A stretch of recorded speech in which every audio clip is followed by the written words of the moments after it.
ನೀವು ಇನ್ನೂ ನಿಮ್ಮ ಬಿಸ್ನೆಸ್ ಅನ್ನು ಹಳೆಯ ರೀತಿಯಲ್ಲಿ ನಡೆಸುತ್ತಿರುವಿರಾ? ಈ ಡಿಜಿಟಲ್ ಯುಗದಲ್ಲಿ ನಿಮ್ಮ ಬಿಸ್ನೆಸ್ ಅನ್ನು ಯಶಸ್ಸಿನ ಹೊಸ ಎತ್ತರಕ್ಕೆ ಕೊಂಡೊಯ್ಯುವ ಸಮಯ ಬಂದಿದೆ. ನಿಮ್ಮ ಬಿಸ್ನೆಸ್ ಅನ್ನು ಆನ್ಲೈನ್ನಲ್ಲಿ ಮಾಡುವ ಮೂಲಕ ನೀವು ಮಾರಾಟ ಮತ್ತು ಗಳಿಕೆಯನ್ನು ಹೆಚ್ಚಿಸಬಹುದು, ಹೆಚ್ಚಿನ ಮಾರ್ಕೆಟ್ ಶೇರ್ ಪಡೆಯಬಹುದು ಮತ್ತು ಗ್ರಾಹಕರಿಗೆ ಉತ್ತಮ ಸರ್ವಿಸ್ ಒದಗಿಸಬಹುದು ಎಂಬುದು ನಿಮಗೆ ತಿಳಿದಿದೆಯೇ? ಈ ಬದಲಾವಣೆಯನ್ನು ನೀವು ಹೇಗೆ ಸುಲಭವಾಗಿ ತರಬಹುದು ಎಂಬುದನ್ನು ತಿಳಿಯೋಣ ಬನ್ನಿ. ಇ ಕಾಮರ್ಸ್ ಪ್ಲಾಟ್ಫಾರ್ಮ್ ಒಂದು ಮಾಧ್ಯಮವಾಗಿದ್ದು, ಅದರ ಮೂಲಕ ನಿಮ್ಮ ಪ್ರಾಡಕ್ಟ್ಸ್ ಮತ್ತು ಸರ್ವಿಸ್ಗಳನ್ನು ನೀವು ಪ್ರಪಂಚದಾದ್ಯಂತ ಆನ್ಲೈನ್ನಲ್ಲಿ ಮಾರಾಟ ಮಾಡಬಹುದು. ಇದಕ್ಕಾಗಿ ನಿಮ್ಮ ಪ್ರಾಡಕ್ಟ್ಸ್ ಮತ್ತು ಸರ್ವಿಸ್ಗಳನ್ನು ಉತ್ತಮವಾಗಿ ಪ್ರೆಸೆಂಟ್ ಮಾಡುವುದು ಅವಶ್ಯಕವಾಗಿದೆ. ಪೇಮೆಂಟ್ ಗೇಟ್ವೇ ಅನ್ನ ಸೆಟಪ್ ಮಾಡಿದ್ರಾಯ್ತು ಅಷ್ಟೇ. ನಿಮ್ಮ ಸೇಲ್ಸ್ ದುಪ್ಪಟ್ಟಾಗುವುದನ್ನು ನೋಡಿ. ನಿಮ್ಮ ಸ್ವಂತ ಆನ್ಲೈನ್ ಸ್ಟೋರ್ ಅನ್ನು ಸುಲಭವಾಗಿ ತೆರೆಯುವುದು ಹೇಗೆ ಎಂದು ಇಂದು ನಾವು ತಿಳಿಸುತ್ತೇವೆ.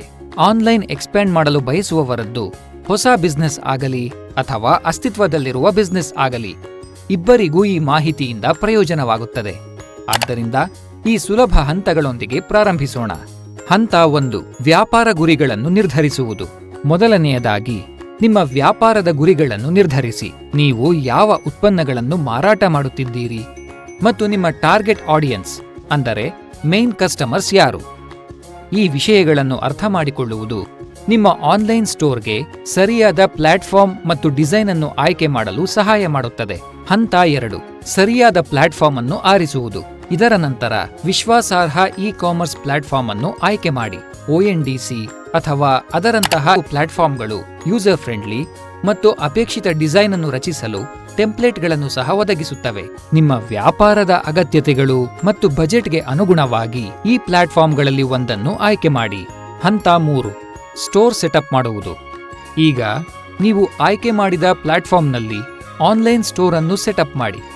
ಅಕೌಂಟ್ ರಚಿಸಿ ಮತ್ತು ನಿಮ್ಮ ಆನ್ಲೈನ್ ಸ್ಟೋರ್ಗೆ ಸೂಕ್ತವಾದ ಹೆಸರನ್ನು ಆಯ್ಕೆ ಮಾಡಲು ನೀಡಿರುವ ಹಂತಗಳನ್ನು ಪೂರ್ಣಗೊಳಿಸಿ ಮತ್ತು ಯೂಸರ್ ಫ್ರೆಂಡ್ಲಿ ಹಾಗೂ ಆಕರ್ಷಕವಾದ ಸ್ಟೋರ್ ಡಿಸೈನ್ ಅನ್ನು ಸಹ ಆಯ್ಕೆ ಮಾಡಿ. ಹಂತ 4, ಪ್ರಾಡಕ್ಟ್ಸ್ ಆಡ್ ಮಾಡುವುದು. ಈಗ ನಿಮ್ಮ ಪ್ರಾಡಕ್ಟ್ಸ್ ಅಥವಾ ಸರ್ವಿಸ್ಗಳನ್ನು ಉತ್ತಮವಾಗಿ ಪ್ರೆಸೆಂಟ್ ಮಾಡಿ. ಸ್ಪಷ್ಟ ಚಿತ್ರಗಳನ್ನು ಅಪ್ಲೋಡ್ ಮಾಡಿ. ಪ್ರಾಡಕ್ಟ್ ಮಾಹಿತಿ ಮತ್ತು ಬೆಲೆಯನ್ನು ಸಂಕ್ಷಿಪ್ತವಾಗಿ ಎಂಟರ್ ಮಾಡಿ. ಪ್ರಾಡಕ್ಟ್ಗಳನ್ನು ವಿವಿಧ ವರ್ಗಗಳಲ್ಲಿ ಸಂಗ್ರಹಿಸಬಹುದು. ಇದರಿಂದಾಗಿ ಗ್ರಾಹಕರು ಅವುಗಳನ್ನು ಹುಡುಕಲು ಸುಲಭವಾಗುತ್ತದೆ. ಹಂತ 5, ಪೇಮೆಂಟ್ ಮತ್ತು ಡೆಲಿವರಿ ಸೆಟಪ್ ಮಾಡುವುದು. ಗ್ರಾಹಕರ ಅನುಕೂಲಕ್ಕಾಗಿ ಪೇಮೆಂಟ್ ಮತ್ತು ಡೆಲಿವರಿ ಆಪ್ಷನ್ಗಳನ್ನು ಸೆಲೆಕ್ಟ್ ಮಾಡಿ. UPI ಮತ್ತು ಡೈರೆಕ್ಟ್ ಡೆಬಿಟ್ ಮೂಲಕ ನಿಮ್ಮ ಆನ್ಲೈನ್ ಸ್ಟೋರ್ ಅನ್ನು ಸುರಕ್ಷಿತ ಡಿಜಿಟಲ್ ಪಾವತಿ ವ್ಯಾಲೆಟ್ಗೆ ಲಿಂಕ್ ಮಾಡಿ ಮತ್ತು ವಿವಿಧ ಡೆಲಿವರಿ ವಿಧಾನಗಳು ಹಾಗೂ ಶುಲ್ಕಗಳ ಬಗ್ಗೆ ಸಂಪೂರ್ಣ ಮಾಹಿತಿಯನ್ನು ಗ್ರಾಹಕರಿಗೆ ಒದಗಿಸಿ.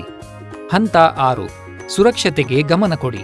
ಸುರಕ್ಷತೆ ಅತ್ಯಂತ ಮುಖ್ಯವಾಗಿದೆ. ನಿಮ್ಮ ಆನ್ಲೈನ್ ಸ್ಟೋರ್ನಲ್ಲಿನ ಎಲ್ಲಾ ವಹಿವಾಟುಗಳು SSL ಪ್ರಮಾಣೀಕೃತವಾಗಿದೆಯೇ ಎಂಬುದನ್ನು ಖಚಿತಪಡಿಸಿಕೊಳ್ಳಿ. ನಿಯಮಿತವಾಗಿ ಪ್ಲಾಟ್ಫಾರ್ಮ್ ಮತ್ತು ಎಲ್ಲ ಪ್ಲಗಿನ್ಗಳನ್ನು ನವೀಕರಿಸುವ ಮೂಲಕ ಹೊಸ ಬೆದರಿಕೆಗಳನ್ನು ತಪ್ಪಿಸಿ ಮತ್ತು ನಿಮ್ಮ ಗ್ರಾಹಕರಿಗೆ ಸುರಕ್ಷಿತ ಶಾಪಿಂಗ್ ಅನುಭವವನ್ನು ಒದಗಿಸಿ. ಹಂತ 7, ಲಾಂಚ್ ಮತ್ತು ಪ್ರಚಾರ. ಅಭಿನಂದನೆಗಳು, ನಿಮ್ಮ ಆನ್ಲೈನ್ ಸ್ಟೋರ್ ಲೈವ್ ಆಗಲು ಸಿದ್ಧವಾಗಿದೆ. ಸಾಮಾಜಿಕ ಮಾಧ್ಯಮ, SMS ಮತ್ತು ಇತರ ಮಾರ್ಕೆಟಿಂಗ್ ಚಾನೆಲ್ಗಳ ಮೂಲಕ ಬಿಡುಗಡೆಯನ್ನು ಪ್ರಕಟಿಸಿ. ಆರಂಭಿಕ ಗ್ರಾಹಕರನ್ನು ಆಕರ್ಷಿಸಲು ಸೇಲ್ಸ್ ಆಫರ್ಸ್, ಪ್ರಮೋಷನ್ ಮತ್ತು ಆಕರ್ಷಕ ಡೀಲ್ಗಳನ್ನು ಸಹ ನೀಡಬಹುದು. ಈ ರೀತಿಯಲ್ಲಿ ನೀವು ನಿಮ್ಮ ಬಿಸ್ನೆಸ್ ಅನ್ನು ಆನ್ಲೈನ್ನಲ್ಲಿ ಮಾಡುವ ಪ್ರಕ್ರಿಯೆಯನ್ನು ಪೂರ್ಣಗೊಳಿಸಿದ್ದೀರಿ. ನಿಮ್ಮ ಗ್ರಾಹಕರೊಂದಿಗೆ ಸಂಪರ್ಕದಲ್ಲಿರಿ. ಕಾಲಕಾಲಕ್ಕೆ ಉತ್ಪನ್ನಗಳ ಕುರಿತು ಅವರಿಗೆ ಮಾಹಿತಿಯನ್ನು ನೀಡುತ್ತೀರಿ ಹಾಗೂ ಡಿಜಿಟಲ್ ಮತ್ತು ಇ ಕಾಮರ್ಸ್ನ ವೇಗವಾಗಿ ಹೊರಹೊಮ್ಮುತ್ತಿರುವ ಜಗತ್ತನ್ನು ನಿಮ್ಮದಾಗಿಸಿಕೊಳ್ಳಿ. ನಿಮ್ಮ ಯಶಸ್ವಿ ಇ ಕಾಮರ್ಸ್ ವ್ಯವಹಾರಕ್ಕೆ ಶುಭಾಶಯಗಳು.